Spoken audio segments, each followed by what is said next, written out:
evening and welcome to Chesapeake Public Schools Family Empowerment Webinar presented by the Office of Family and Community Engagement.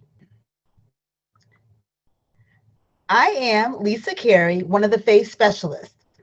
Joining me tonight are two of my FACE colleagues, Laura Lerf and June Jones.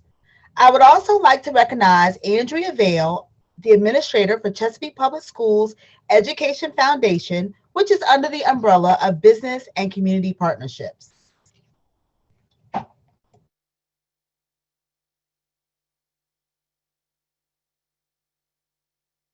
So our office seeks to create meaningful partnerships in order to inspire, engage, and empower families, educators, and community agencies to support the initiatives of Chesapeake Public Schools. We are typically available Monday through Friday from 8 a.m. until 4 p.m. We can also be reached by direct line at 757-482-5923.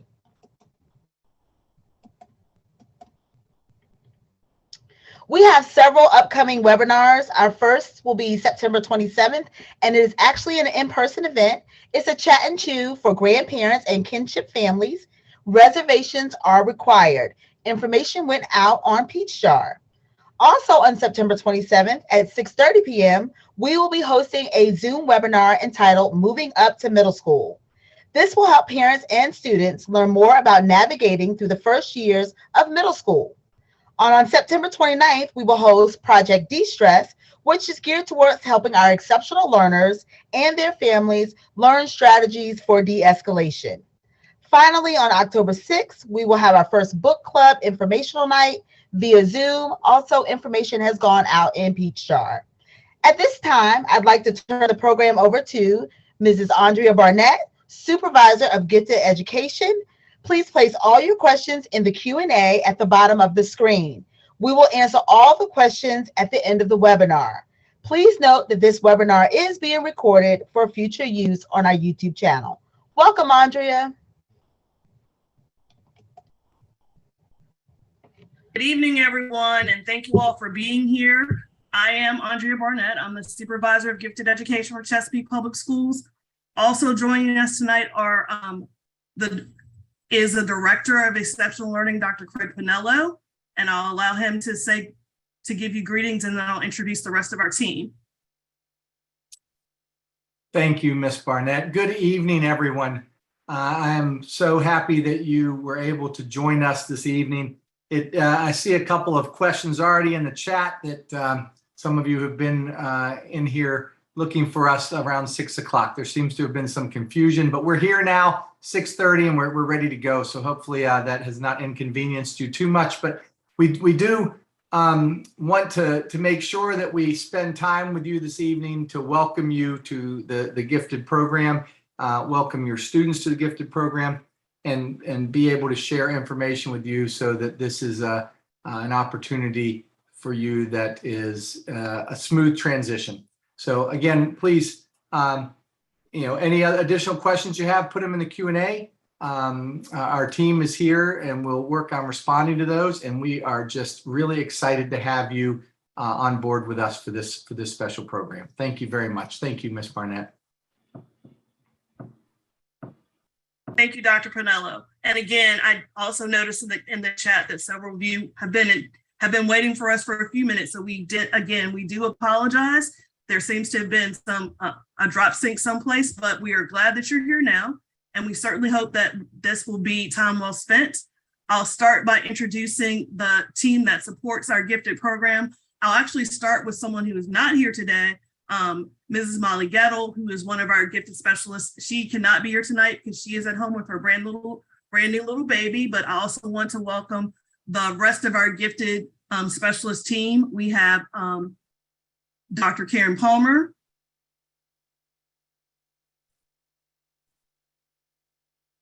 Karen, if you'd like to say hello.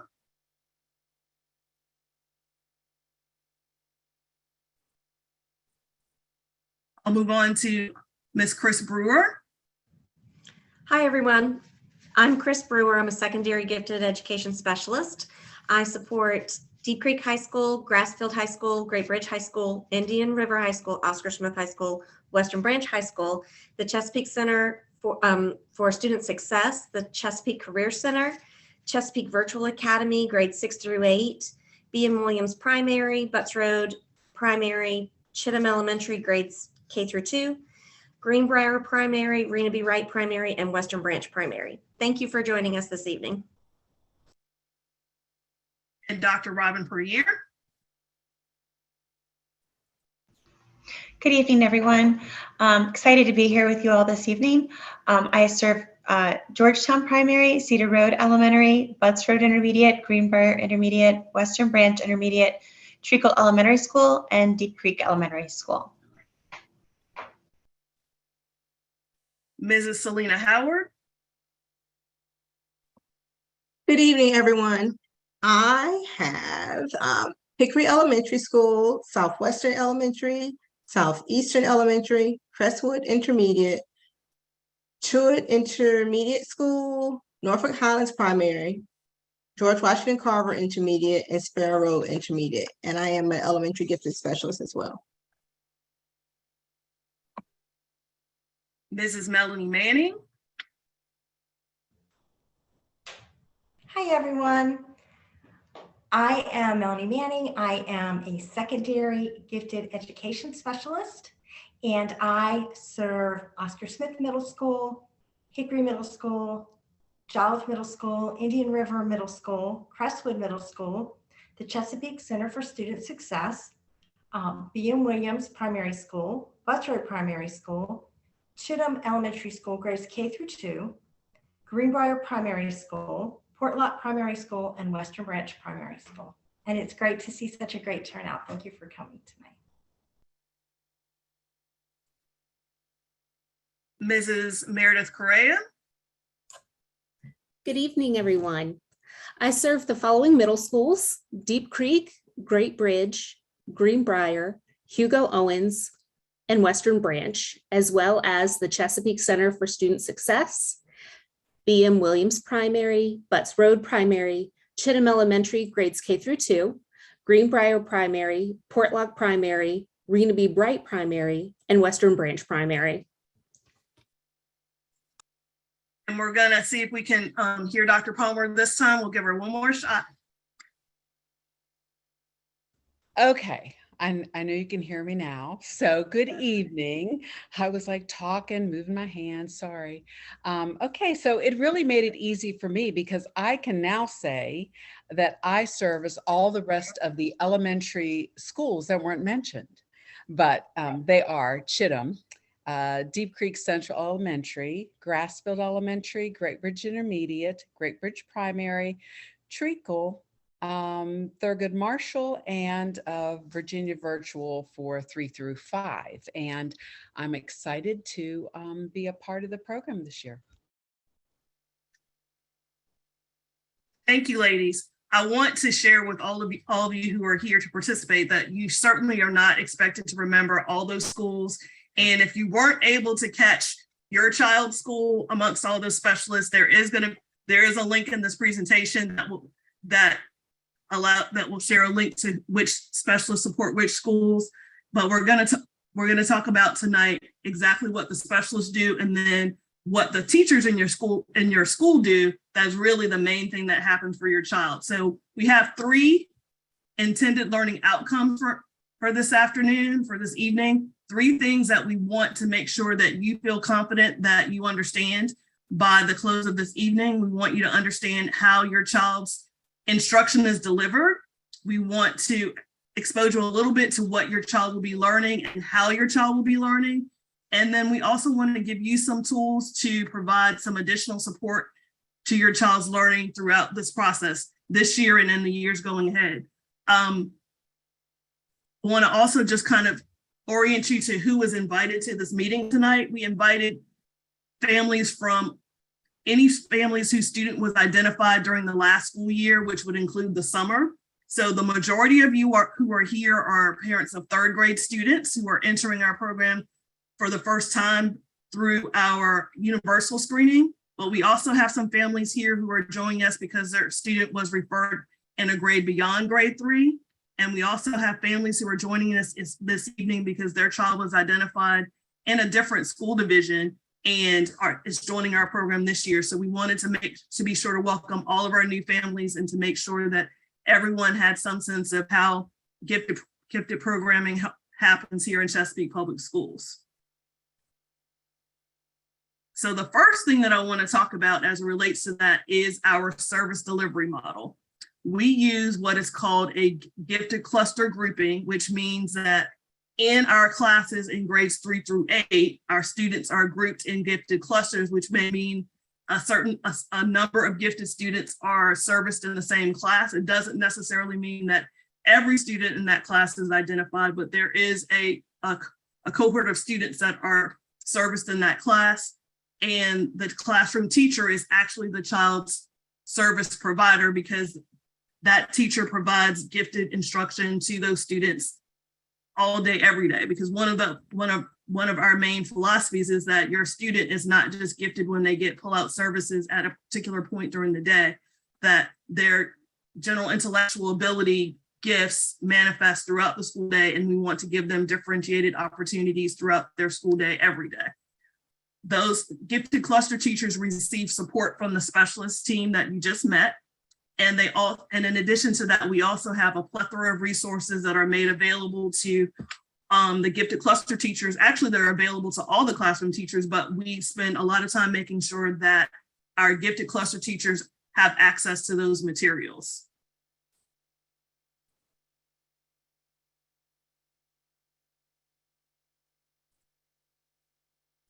We also want to talk a bit about who your gifted student is. Obviously, they're not new to you because you've known them their entire lives, but we want to talk to you a little bit about what it is that we saw in them that caused us to identify them as gifted, but also informs the way that we provide their instruction. We use a model of gifted instruction that is based on a model that was developed by Dr. Bertie Kingore. It's called The Characteristics of Gifted Students. And we like this acronym, it's called HAZMAT. And it describes gifted students as typically having humor. And in this case, it's typically humor that is more sophisticated than their age peers. They typically have advanced language. That advanced language piece is probably what most people think about when they think about gifted students. They think about that they are early readers, they have advanced language, but there are students who maybe their gifts manifest in other ways other than language. There's that sensitivity piece in that they tend to be more sensitive. They particularly tend to have a strong sense of justice and right and wrong, and they might tend to be sensitive towards the needs of their peers. Some of you probably have students who come home and tell you about things that happened to their classmates that made that where their feelings were hurt on behalf of that child. They typically are accelerated in some area of their academics. They're able to make meaning motivation, which means that they see connections and relationships and the content that's presented to them that may not be explicitly taught to them. And they also bring in that analytical thinking and perspective. So they see relationships between and among things that may be advanced for their age. So that's who we are seeking to identify, those students who are advanced in those types of characteristics. And we typically try to design our instruction using concept-based curricula. And what that means, one of the things that is important to clarify is that the gifted curriculum is an overlay of the standard curriculum. So if your student is a third grader or a fourth grader, all the content that they learn in third or fourth grade is based on the same standards that any third grader or fourth grader in Virginia would be learning. What we are doing is overlaying that concept-based curricula over that so that they have an exposure to greater depth and complexity, but using that same concept. Concepts allow students to think more globally and critically across their learning, and it also helps them connect contents. They may be able to link something that they learned in science to something that they learned in history. This model is aligned with a philosophy from Dr. Lynn Erickson, who came up with this concept of tuba that concepts are timeless, universal, broad, and abstract. So one of the things that we know about our learners in the 21st century is that now that we all have cell phones, the need to really be able to retain a large number of facts is not as important as the ability to manipulate and apply those facts, because now we all have a whole computer in our pockets every day. So other than being a Jeopardy champion, you don't necessarily need to have lots of facts at the ready, but you do need to have those analytical and complex critical thinking skills at the ready. Our concept-based curriculum is aligned by grade level. So we have identified particular concepts that we use to try as a focus for each grade level.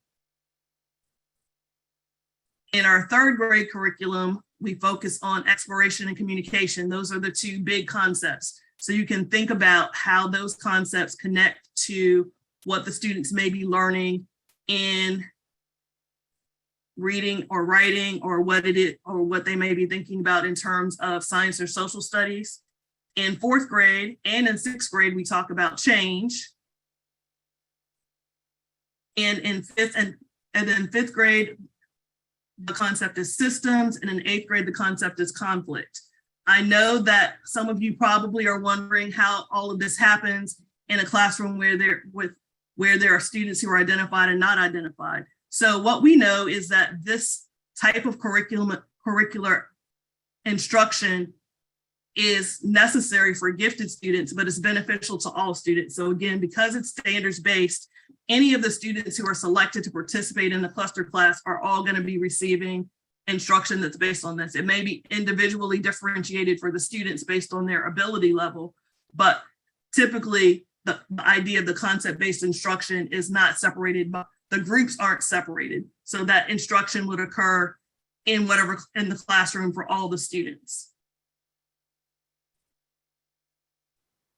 And as part of that concept-based instruction, what we want the students to be able to do from that, and what we really want all students to be able to do, is to make generalizations.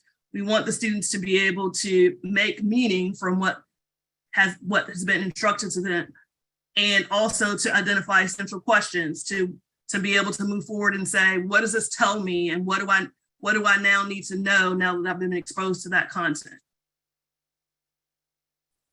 And the benefit of this approach to learning for all learners, but particularly gifted learners, is it gives them something to hang their learning on. If you think about the content that you're learning in any particular area, your brain has to be able to retrieve what you learned. So we have information that goes into our short-term memory that we want to transfer into our long-term memory, and we want to be able to retrieve it at some point in the future. And so we want to be able to build neural pathways that connect that information and that learning to other experiences. So we want to build those scaffolds and connections so that you can get to that information easily.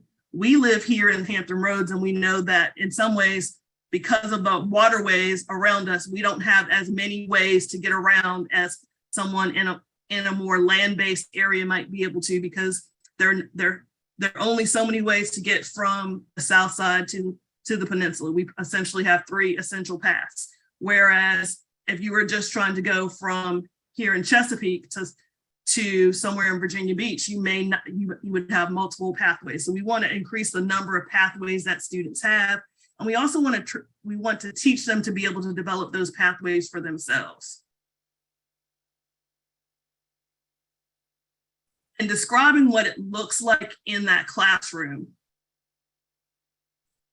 what we want to see, and of course, there's always going to be a variety. We have this concept in our division of teaching and learning called more of, less of. So these are the things that we would anticipate seeing more of. It doesn't mean that you wouldn't see some of the more traditional instructional methods, but these are some of the instructional methods that you may see more of or hear more about from your student in the classroom. You may see more of your child's teacher as a facilitator, as a teacher, giving them some guided instruction and then helping them get on the path to working through something on their own or in a group. we want to see lots of students being actively engaged in their instruction and collaboration. That's actually good. Collaboration is one of the areas where one of the things that my friends in career and technological education who work with employers and out in the workplace tell us that they want our students to be able to do better than they have been in the past few years, is to be able to work with each other to create, not only just to follow directions, but to be able to develop teams and complete projects independently. We also know that student collaboration doesn't always look like students turning their desk to talk to one another. Sometimes collaboration means working together in a shared document. Sometimes that means students working individually to develop something that will come together at a point in the future. We definitely want to use strategies that promote higher level thinking and problem solving. We are anticipating that students will be doing multiple tasks, that different tasks may be happening at the same time. We certainly want to see some opportunities for students to develop their research skills, particularly as it relates to assessing the validity and reliability of information that they process.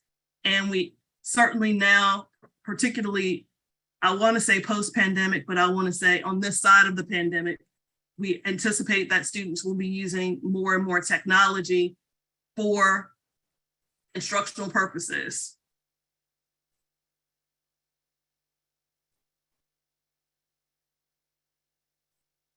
The other thing that I really want to highlight for you guys tonight is that we're talking about characteristics of gifted students. We are talking in very broad strokes about what typically gifted students are like. And some of you are listening and you're saying, that sounds exactly like my child. And some of you may be listening and saying, that doesn't necessarily sound like the child that lives in my house. One of the things that I always think is important to keep in mind is that these characteristics may manifest differently in different students. Some students may have a lot of gifted characteristics to a certain degree, and you may have other students who maybe only display one or two characteristics, but they have them at a very intense level. I worked with a colleague, actually I saw her today, and one of the things that this particular colleague works very often with students with autism.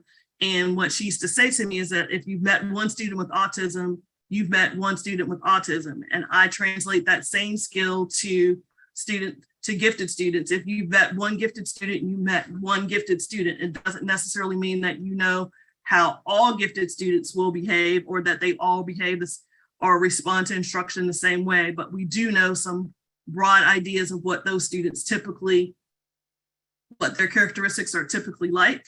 But no two students have the exact same areas of strength, the exact same temperament. We do cluster gifted students because they do have many common traits, but they are still a very diverse group. So differentiation is a very important part of what happens in our gifted cluster classrooms. We like to see lots of flexible grouping, because just because your student was identified as gifted doesn't necessarily mean that they may not at some point require some instructional support in a particular area.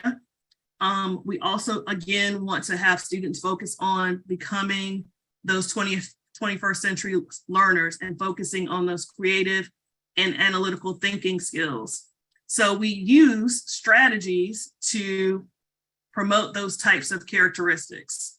We're gonna preview just 3 of the strategies that your child may be exposed to within the school year. There are any number of strategies that the gifted specialist will be sharing with your child's teacher, and any number of other additional strategies that your child's teacher may introduce. But we feel like these 3 strategies are 3 that are easy to implement across content areas, and that might be somewhat fun for us to talk about tonight.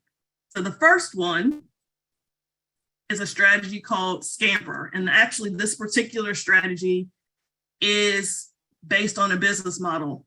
It actually is something that they use in both manufacturing and advertising and lots of other corporate applications, but it's called Scamper. And essentially what you do is you take a particular concept or product and you consider ways that you can substitute. How can you change it, combine it, adapt, modify, put to other purposes, eliminate, or rearrange?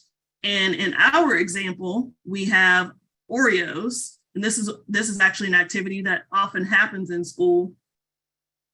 But what happens in Scamper is that we look at how Oreos, what the traditional Oreo would be like, what are examples of substitution, where you might see where they've changed out the ton of cream that's inside, where you combine, where they might have more than one type, adapting. My personal favorite is I like an Oreo crust on my cheesecake. That's my preferred adaptation. Or modifying it, changing it from a small size to a big size, magnifying or minifying it, putting it to different purposes, eliminating it. There's some ladies on the team who only like the cream, and there's some ladies on the team who are like me who only like the cookie. But you could apply that same idea to anything from a perspective of scampering. The next strategy I want to highlight is called synectic, which is another strategy that is easy for teachers to implement, but this is also a strategy that you can easily implement at home. Synectics are forced associations between two or more dissimilar or concrete abstract nouns. So what the students do is they think about the characteristics of each of those two things and then identify how those characteristics could be related. So, and the way that becomes a challenge is that the two things are not necessarily things that you would automatically put together. So it forces the student to understand and think about what they know and understand about both things, and then talk about how they relate. And then synectics involve discovering the connections and the ability to describe newly defined relationships. So an example that I typically use with this group is, how is a conversation with your child like fireworks? Some typical answers that some of you might share might be that that they're explosive, that they're very colorful. Those are some of the most typical answers that you would come up with. One of the ways that synectics can be, you can add some additional rigor for a synectic, is to have them continue past like their first 3 or 4 ideas and have them keep going until they really have to dig deep to think of a relationship. I mentioned to you guys that this is also something that you can do at home, because you can essentially ask them to make a connection between anything that you have going on at home with something that happened at school. How is gravity like the dinner table? How is gravity like something else that's happening at home? And it doesn't necessarily mean that you have to know everything that they know about whatever the school topic is, but you are listening to see how they are able to make that relationship and connection. Here's some school-based examples that you might see. One from science is, how is pitch like Jell-O? And some responses that students might share is that they can both be soft and smooth. They both wobble, and they can both bounce off things when we're talking about pitch like sound.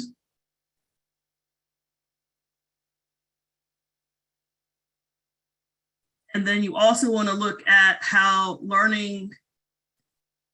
fractions are like reconstruction. So that's a connection between social studies and mathematics. So all of those things, how are those things similar? What are relationships that you can show, and ways that you can show that you have great understanding about both of those concepts? Another easy one for us to discuss tonight, and for you to have your students do for things that you might want to do at home, but also that they might do at school, is mind mapping. A mind map is a visual representation of something that the student may have learned or is planning to learn. And it essentially allows them to show the relationships between those common experiences. They're ideal for helping their students either organize what they think they might be learning or to go back and process what they have learned already. So we are sharing tonight an example of a mind map, and this is actually a mind map of mind mapping, and you'll notice that it has the concept of mind mapping in the center, and then it has some ideas that come out from the side, and they start off very large with kind of the broad, bigger concepts, and then you add additional detail. And we're just giving a quick overview of what that looks like tonight, but that is those are 3 of our strategies that apply to instruction, that apply to any content and could be used at any grade level and at any point, but they're designed to help you to allow your student to demonstrate what they know in a variety of ways. So that's we've talked a little bit about what the characteristics of gifted learners might be. We've talked about what your student might be experiencing at school. And we've talked a little bit about what might be happening in the classroom. I also want to share with you what you can expect from this office in terms of communication.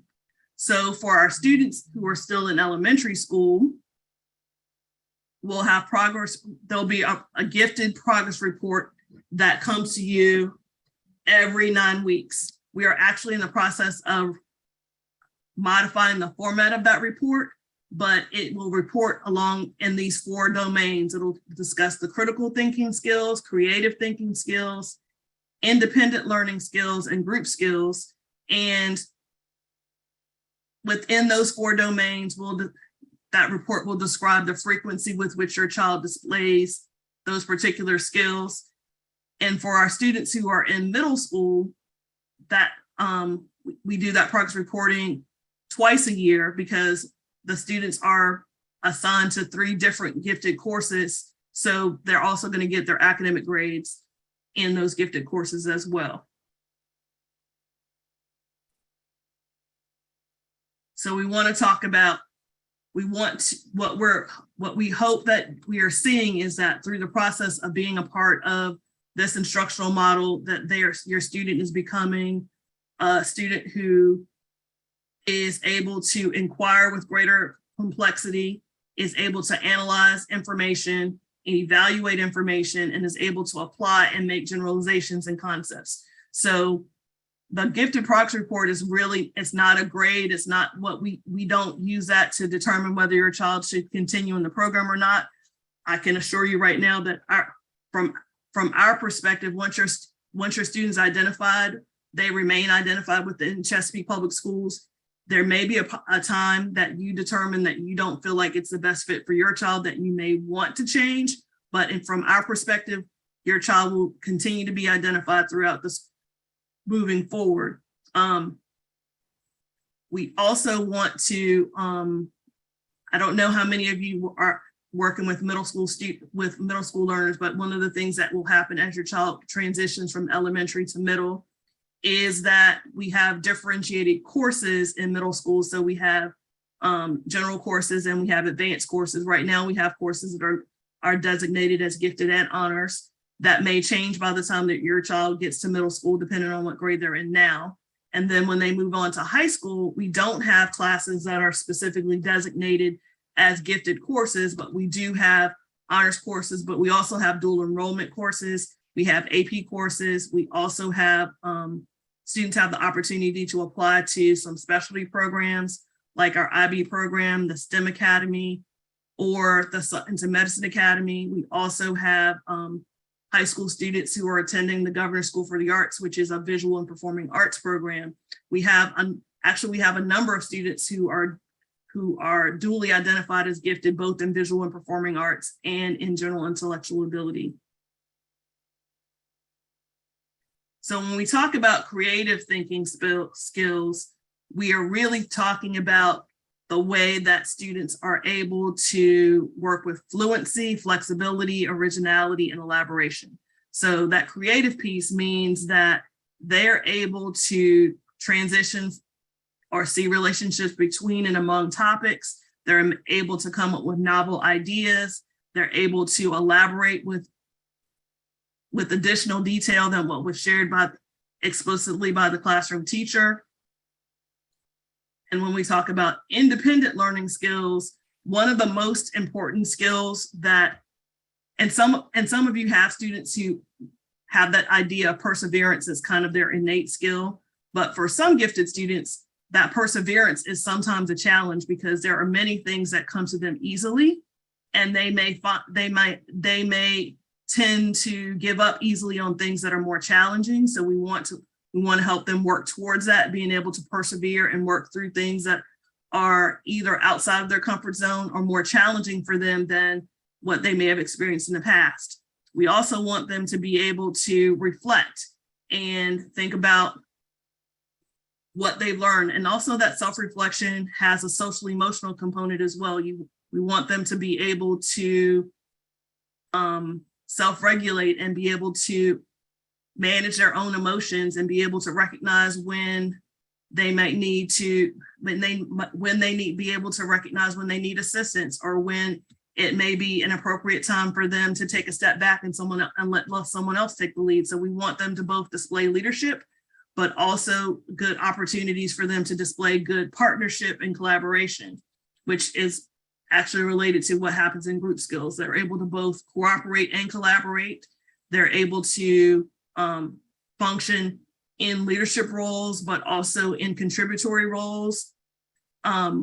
We anticipate that we hope that we're able to give them a variety of opportunities to do those things so that those skills can develop, because what our job is to help your student be not just a smart kid or a gifted kid, but a successful student and ultimately a successful adult. So that's what we hope to do, but we also want to partner with you to help you be able to provide support to your child and to your community as you would like. One of the first things that I would recommend that you do as a parent is to just help your child be comfortable being who they are. Your child may be somewhat different from some of their peers, and that's okay. But so reassure your child that their intense interests may be okay.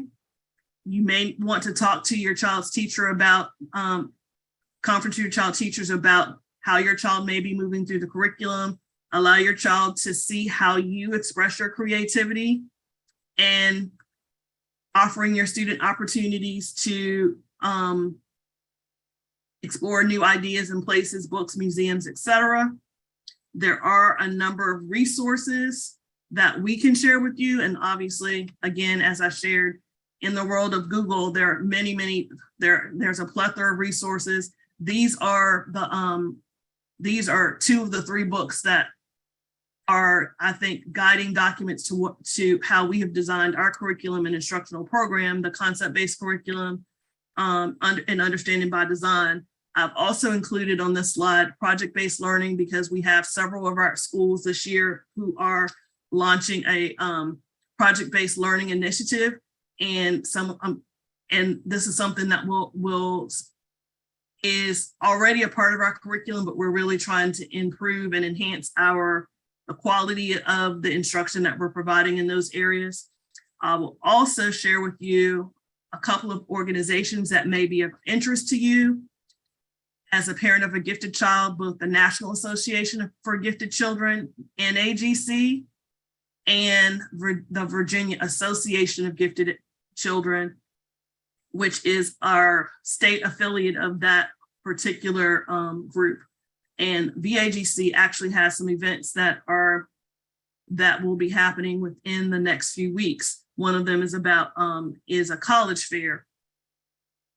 We also have some additional resources here that I feel like would probably be useful to you regardless.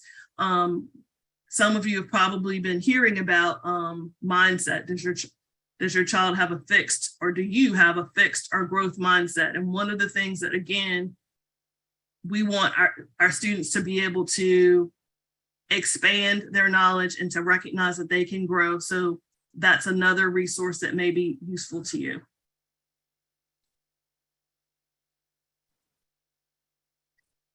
So that concludes our formal presentation, but I know that there may be some additional questions that I need to answer or that may have been shared in the Q&A that the team believes that would benefit the whole group. Obviously, we are all here tonight to answer your questions tonight, but if you do have additional questions that come up, please feel free to reach out to the gifted specialist who's attached to your child's school, or reach out to me at Edwards Wilson Center, either by email or by phone. I'll check in with the team to see if there are additional questions that you'd like for me to answer for the group. Andrea, Yes. there's a question from a parent. Her question states, I know the gifted kids are in clusters in the classroom, but are there any services provided for them outside of the classroom? For examples, activities out of the regular class setting, especially in the elementary school? So there probably will be some opportunities where there may not necessarily pull out classes, but there are, in many cases, cluster teachers design projects that are designed to do these things that may only involve gifted cluster, the gifted cluster class. So there may, for example, I believe several of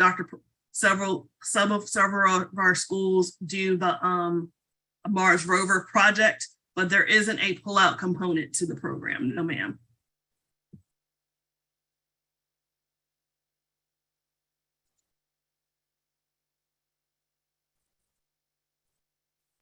Also, parents are interested in where they can find this slide deck or the video. Absolutely. So you need to give us a few days, because one of the things this is going to be recorded. And then what will happen is someone will make sure that the transcription is cleaned up, because when the computer does the transcription, sometimes it hears what it wants to hear. So after a few days, it will be on the Chesapeake Public Schools YouTube channel. So so I think probably by this time next week, and Mrs. Carey can kind of give us a heads up on what she thinks that timeline will look like. And if you have a particular interest in coming back to that, you can certainly reach out to us in our office and we'll make sure that you have the link to that. What I mean by clusters, so let me go back and talk a little bit about how this is a little bit of inside baseball, but in a particular grade in a school, schools are staffed based on their enrollment for a grade. So given the number of students who are in third grade, for example, a class, there will be a certain number of third grade teachers assigned to that particular school. What the principal will do is identify one or several of those classes to have gifted clusters, depending on how many identified students they may have. So a school may have 29 identified students, and there may be one cluster of students who are assigned to class A, gifted cluster teacher Barnett, and another group cluster of students who are assigned to Mrs. Brewer's cluster class B. But so the cluster is a group of identified students who are a part of that class. But the entire class is considered a gifted cluster class, and all the instruction that we talked about would take place in that class.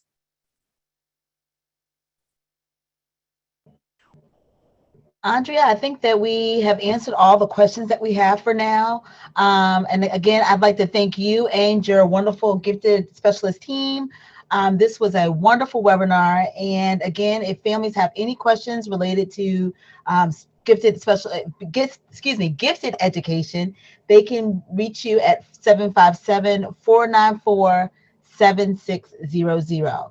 This webinar has been recorded. It will take approximately 1 week until we can get it on our YouTube channel, and you will be able to find that YouTube channel by going to our Chesapeake Public Schools main webpage, and there's a YouTube link at the very top right-hand corner of our main cpschools.com webpage.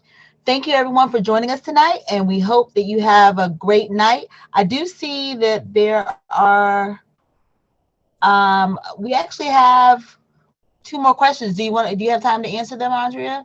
I do. All right, the first one is, do they stay in the same cluster throughout their elementary experience?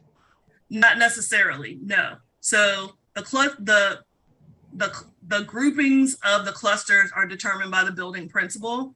And one of the things that will happen is that, yes, the majority of students are identified at the end of 3rd grade, but there are additional students who are identified either because they are referred at some point in the future or because they're coming from another school or school division. So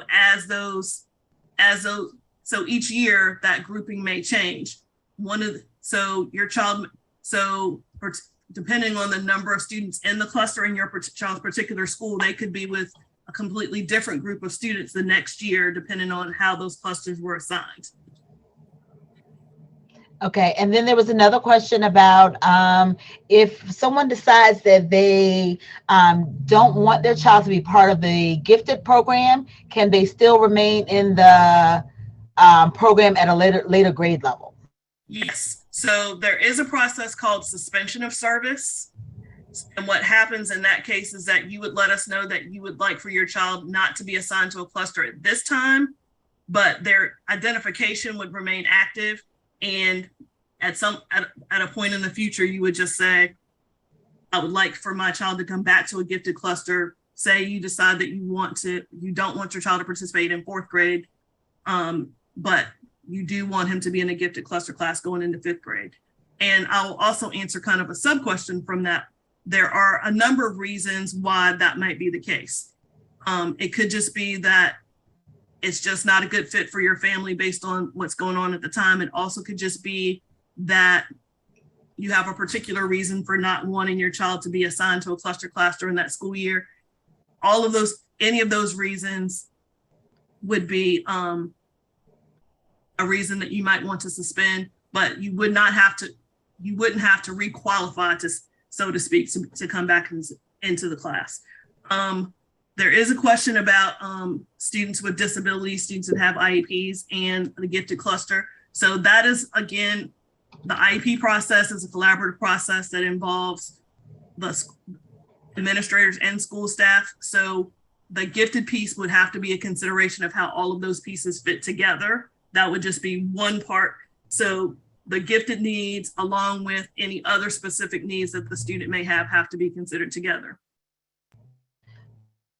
All right. Thank you very much, Andrea and team. We greatly appreciate this. We have downloaded the Q&As just in case we didn't get to a few of them. Again, thank you, families, for joining us tonight, and have a great evening. Thank you guys so much. I hope you had a great evening.